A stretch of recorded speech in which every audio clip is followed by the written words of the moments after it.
معلومات مش مهم تعرفها، مصر هتاخد افريقيا السنه دي. 2. 76% من المشجعين عندهم عادات وتقاليد للماتشات. 50% بيلبسوا نفس التيشيرت. 42% بيقعدوا في نفس الكرسي على القهوه. في سيرفي اتعمل على مشجعين لما فرقهم بتخسر، 62% من المشجعين كانوا شايفين ان هم السبب في الخساره. 38% كانوا شايفين ان ليهم صاحب او قريب نحس هو السبب. 84% منهم طلبوا من الشخص ده ان هو يمشي عشان فرقتهم تكسب. في دراسه تركيه اتعملت في سنه 2024 لقت ان الايام اللي فيها ماتشات الديربي الطوارئ في المستشفيات بتستقبل 30% حالات اكتر، معظمهم كانوا بيحتفلوا.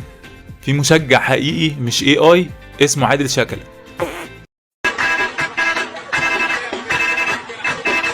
اعمل يا جدع لايك، قولي قول لي الله ينور، ما اشتمني وفي يبقى كده بتقدرني.